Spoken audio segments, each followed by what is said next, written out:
नमस्कार डी प्रथम वर्ष जिससे हमारा हिंदी भाषा शिक्षण प्रमिता। आज मैंने जो गौरव टॉपिक लिया है वो संज्ञा। संज्ञा मतलब होता है किसी का नाम। संज्ञा मतलब होता है नाम। अर्थ के रूप में संज्ञा यानी नाम को लिया जाता है। इसकी परिभाषा किसी व्यक्ति, वस्तु, स्थान आदि के नाम को हम क्या कहते हैं? संज्ञा कहते हैं। तो कॉन्सेप्ट क्लियर है कि संज्ञा। अब आपको व्याकरण के अंतर्गत संज्ञा, सर्वनाम, विशेषण इनको पढ़ने हेतु सबसे पहले हम लोगों को संज्ञा के बारे में जानना बहुत ही आवश्यक होता है। जब तक हम संज्ञा के बारे में नहीं पता लगाते तब तक हम लोग आगे की जो व्याकरण से संबंधित जो और टॉपिक्स है उनके बारे में बात नहीं कर सकते। तो हम लोग संज्ञा के बारे में पढ़ चुके हैं। आज हम लोग इससे संबंधित जो मोटी मोटी बातें उनको करेंगे। ठीक है, तो संज्ञा है उसके भेदों के बारे में भी हम लोग यहाँ पर चर्चा करेंगे। तो संज्ञा सबसे पहले उसकी परिभाषा।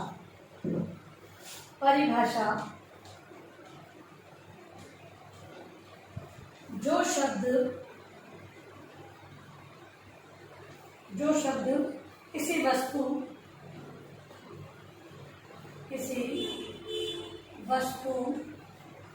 व्यक्ति, प्राणी, स्थान और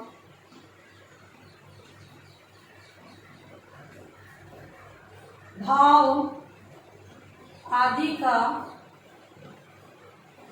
बोध कराते हैं, वे संज्ञा कहलाते हैं।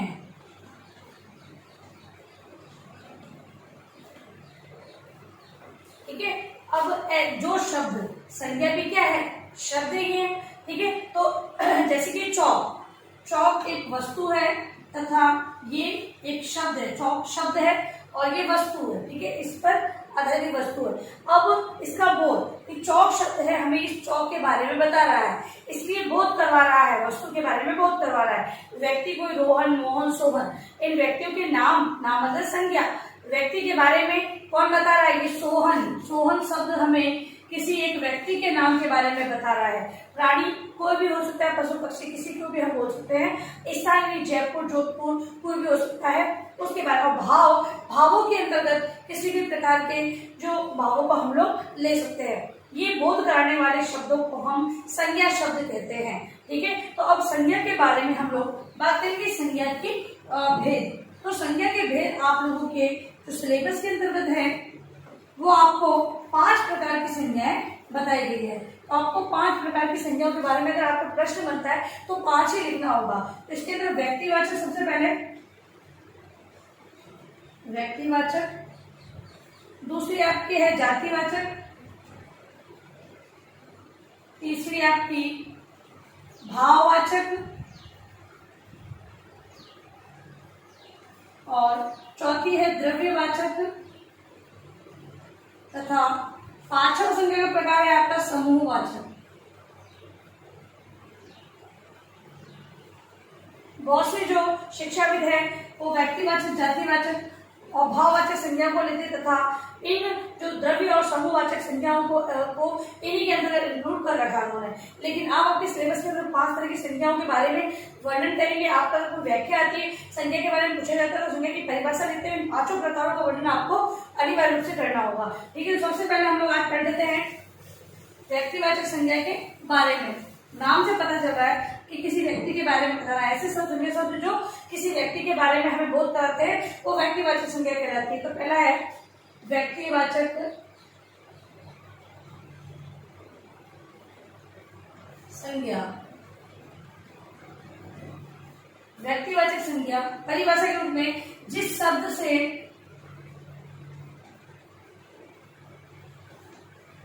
किसी विशेष प्राणी, वस्तु,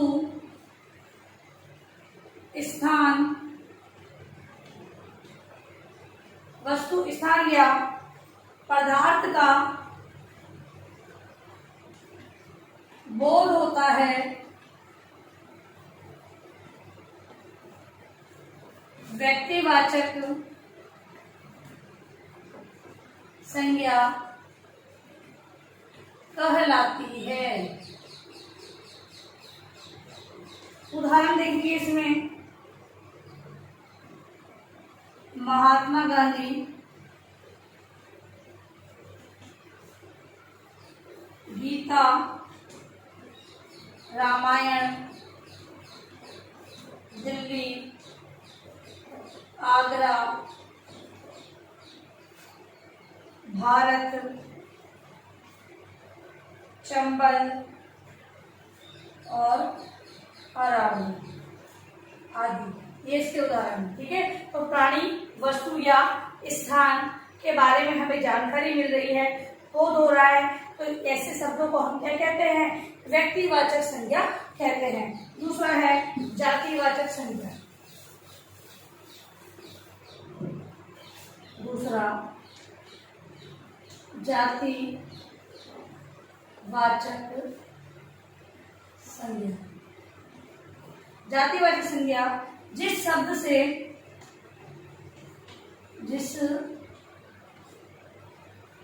शब्द में किसी वर्ग या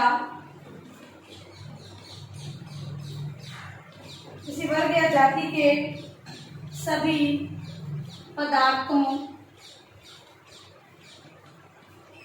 पदार्थों, वस्तुओं या प्राणियों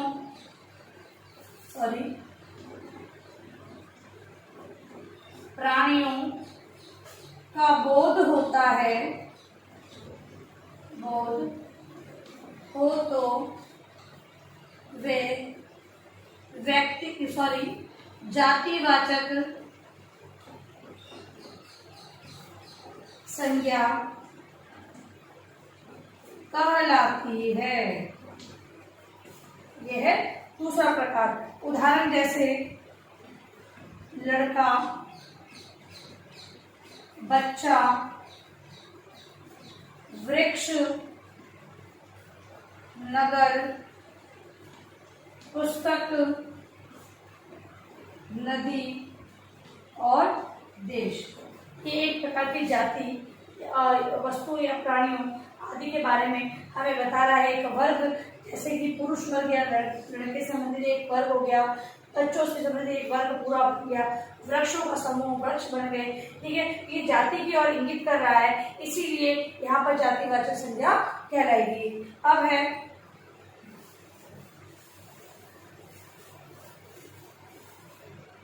भाववाचक संज्ञा।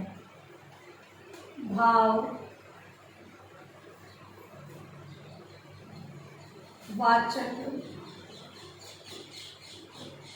संज्ञा।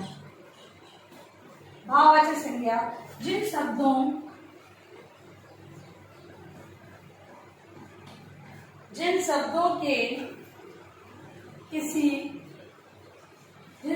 से किसी व्यक्ति,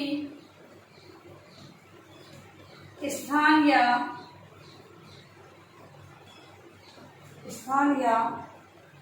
वस्तु के गुण, दशा, भाव या स्थिति का बोध होता है, उसे भाववाचक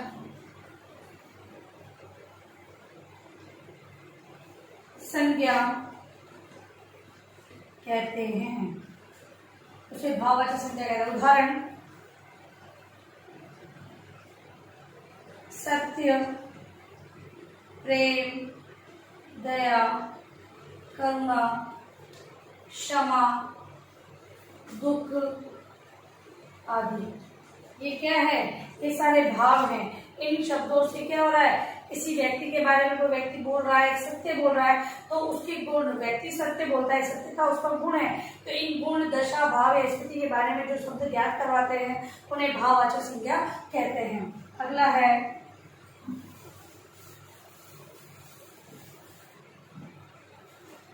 द्रव्यवाचक संज्ञा, द्रव्यवाचक संज्ञा। द्रव्यवाचक संज्ञा वे शब्द जो किसी द्रव्य अथवा पदार्थ का बोध कराते हैं, उन्हें द्रव्यवाचक संज्ञा कहते हैं। जैसे सोना एक कीमती धातु है, ठीक है, सोना क्या द्रव्य है ना, और द्रव्यवाचक संज्ञा कहते हैं। सोना एक कीमती, सोना है, चांदी है, पीतल है, तांबा, ये सारे पदार्थ होते हैं और इन पदार्थों को द्रव्यवाचक संज्ञा के अंतर्गत लिया गया है। अगला है समूहवाचक संज्ञा। पांचवा है समूहवाचक संज्ञा। समूहवाचक संज्ञा वे शब्द जो किसी समूह का बोध कराते हैं, समूह का बोध कराते हैं, समूहवाचक संज्ञा कहलाते हैं। समूहवाचक जैसे कि परिवार है, संसार, फिर है भीड़, गुच्छा, ये सब क्या है, समूह के बारे में शब्द है। समूह, भीड़ मतलब एक व्यक्तियों की भीड़ों के बारे में बताया गया है। गुच्छा किसी भी हो सकता है, कोई किसी पेड़ होते हैं उनमें किसी फूलों का गुच्छा होता है, इस प्रकार से किसी भी प्रकार का। तो ये समूह के बारे में बता रहे हैं, ये ग्रुप के बारे में बताया जा रहा है, इसीलिए इन शब्दों को हम लोग समूहवाचक संज्ञा शब्दों के अंतर्गत लेते हैं। अभी क्या मैं गृहकार्य प्रश्न आपको गृह कार्य है आपका, संज्ञा किसे कहते हैं, इसके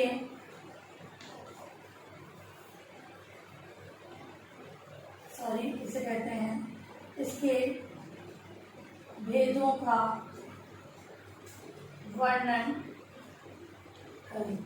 ठीक है, संज्ञा की परिभाषा देते हुए इसके भेदों का वर्णन जो अर्जुन ने किया है उसी को अपने होमवर्क के प्रश्न के रूप में लिखकर लाना है। और अंत में इस महामारी के दौरान कम से कम आवश्यक कार्य होने पर बाहर जाते तो 3 बातों का विशेष ध्यान रखें, मास्क लगाएं, सोशल डिस्टेंस रहें और हाथों को वापस सैनिटाइज करते रहें। सोशल डिस्टेंस का ध्यान रखें।